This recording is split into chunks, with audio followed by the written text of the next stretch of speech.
Or maybe we can rely on the people who are in charge of domestic production, like all the oil companies who own it. They could release some of that too. I mean, and they could lower the price. They could lower the price. Yeah, they could lower the price. So this is, again, don't let people BS you about what's going on here.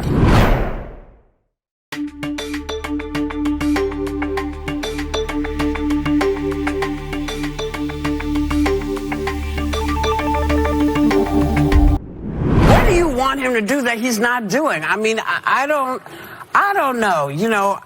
This I don't know very many folks who could juggle this many balls in the air at the same time. I mean, he's gotten hit with, COVID and then COVID-19 and then COVID-21 and then COVID's cousin. And, and there's that. And then there's the wars and there's the inflation going up, which is happening all over the world. It's not just us. So I would like to know, and I'll just throw it out to anybody. Does anybody have a solution of stuff that can be done? I've been saying, cut the taxes that you raised 6 years ago so people can get a little bit more money back in their pocket before everything went to hell in a handbasket. But what else what can happen? What can happen? Well, and I think you made a good point. Of course, inflation is a global phenomenon, but I do think Larry Summers, liberal economic advisor, predicted where things were going to go and that the inflation was going to go up. He's now predicting a recession, and I think the Biden White House has to listen to that. Listen, at the end of the day, American consumers, when they go to the grocery store and they can't afford their groceries, I grew up in a family where, with prices up, you're putting something back on the shelf or you're filling your gas tank halfway. The excuses don't work. So I understand it's a very complex issue, but he signed up for the job and they've got to do more. So tell me what you think he should. That's what I'm asking for. Answer. I think the answer is educating the American people, right? Because I think you're right. They go to the grocery store, they go to the gas pump, and they see the prices and they can't afford it. So there's that disconnect there. Why is it happening? People are only blaming the Biden administration. And I think the education part is really important because this is a global phenomenon. There are reasons why our inflation rate is at 9.1%. If you look at all the economies around the world, 60% of the economies around the world have inflation rates that are really, really high. And that is because of the global pandemic, right? It's a global pandemic.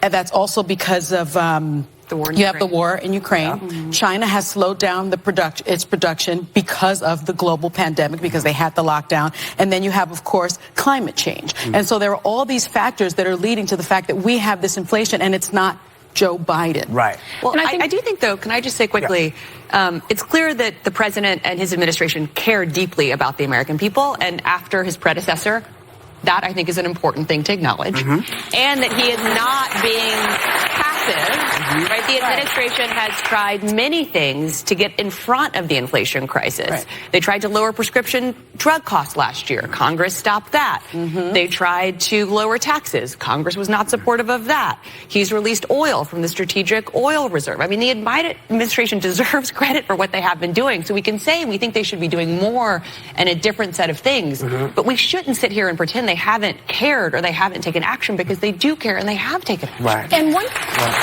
could argue that is what President Biden's mission to Saudi Arabia is right now, to try to lower oil prices and deal with some of these global factors. Right. But at the end of the day, I think, Whoopi, what you're alluding to is that voters at the end of the day care what James Carville said in the old days. It's the economy, stupid, right? So working on this is really important. I saw an article with a man quoted as saying that he became a vegetarian not by choice, but because the price of meat has gone up so high. This is hitting people in the pocket. I was in California last week, and gas was above 6%. These are real pocketbook issues that need to be addressed in the ways that. But can I say one thing on the Saudi trip where the president is going? It's an important trip that he be there. I hope that he raises human rights when he's there. I think that he will. But I've got to say this: he stopped domestic production, and now we're relying on egregious human rights violators like the Saudis to produce more oil. He even at one point talked about Venezuela to go. So I would say this: I'm a conservative environmentalist. We need an all-of-the-above approach to energy. But when we're in a crisis